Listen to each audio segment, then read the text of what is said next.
Shalom, selamat malam saudara-saudaraku yang terkasih dalam Tuhan kita Yesus Kristus. Kiranya damai sejahtera Allah selalu melindungi kita dimanapun kita berada. Kita akan membaca firman Tuhan pada malam hari ini yang terambil dari kitab 2 Raja-Raja, pasalnya yang keempat, ayat 42 hingga ayatnya yang ke-44, yang berbunyi demikian.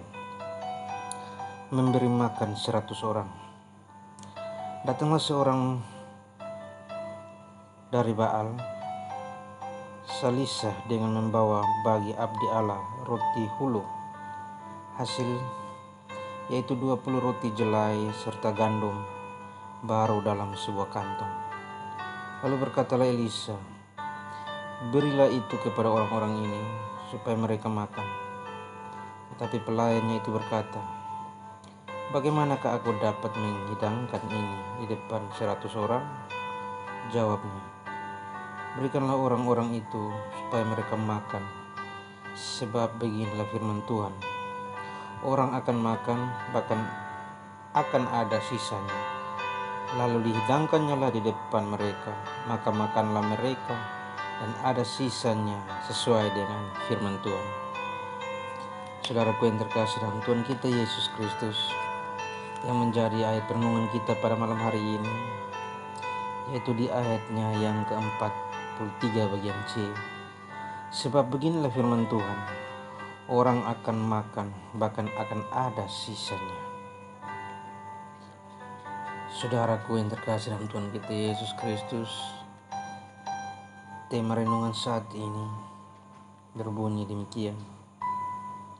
Tuhan selalu punya cara.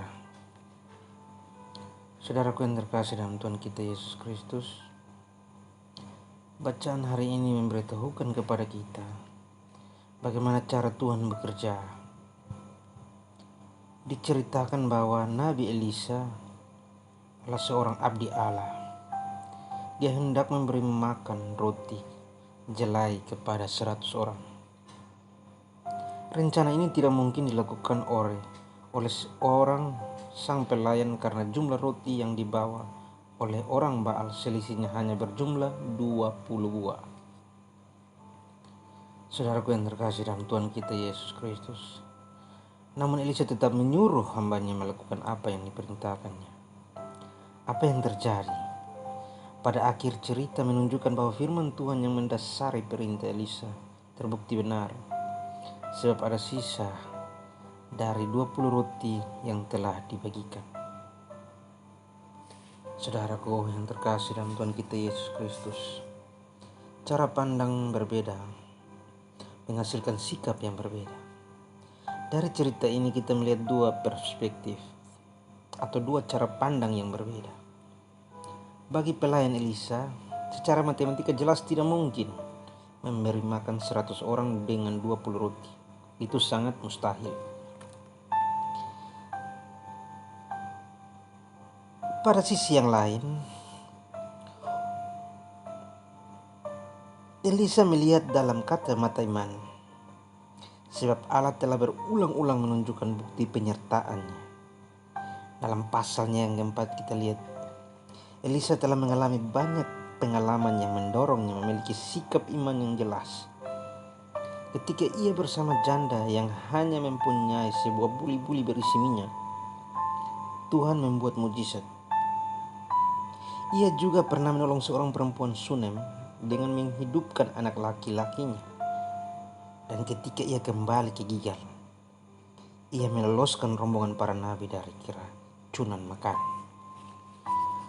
Saudaraku yang diberkati Tuhan, penyertaan Tuhan bagi Elisa jelas bukan meniadakan tantangan kehidupan, namun ia menghadapi tantangan tersebut.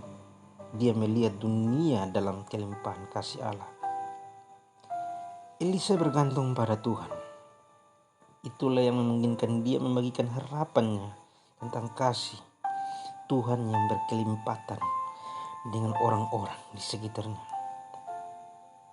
Saudara-saudaraku yang terkasih dalam Tuhan kita Yesus Kristus, Hal ini berbanding terbalik dengan sikap hamba Elisa yang tertangkap dalam himpitan persoalan. Ia hanya memperhitungkan penyertaan Tuhan dari apa yang diperoleh, bukan menghayatinya dalam pemeliharaan Tuhan yang ajaib. Saudara-saudaraku yang terkasih, kembalilah bagi kepada pribadi kita masing-masing. Apakah kita mau melihat atau mau merasakan masalah-masalah yang sering datang dalam kehidupan kita? Kita harus memandangnya dari sudut pandang yang mana? Apakah dalam sudut pandang matematika? Atau dalam sudut pandang secara kacamata iman? Semua kita yang percaya kepada Yesus selalu memandang masalah apapun yang datang dalam hidup kita dalam sudut pandang kacamata iman, sehingga itu menjadi pedoman hidup kita dalam melewati setiap masalah, dalam menyelesaikan setiap masalah yang ada dalam kehidupan kita. Mungkin ini singkat renungan yang kubawakan malam hari ini, kiranya dapat memberkati dan melindungi kita dimanapun saja kita berada. Mari kita berdoa. Ya Tuhanku Yesus Kristus, ya Bapa di surga, kami bersyukur dan berterima kasih karena berkat-Mu yang tak berhenti bagi kami, penyertaan-Mu yang tidak pernah berakhir bagi kami. Bukti kesempurnaan telah Tuhan berikan di atas kayu salib. Kami percaya Bapa, di dalam masalah ini, di dalam dunia ini yang hanya sementara, akan ada begitu masalah yang banyak yang akan kami hadapi. Namun kiranya kami percaya bahwa kami dapat memandang setiap masalah yang kami hadapi melalui sudut pandang kacamata iman terhadap kuasa Tuhan sendiri. Karena semua masalah yang kami hadapi adalah bukti penyertaan Tuhan yang tidak pernah berhenti bagi kami. Ajarlah kami untuk tetap bersyukur dalam segala hal dalam kehidupan kami. Ini dalam permohonan kami ya Bapa.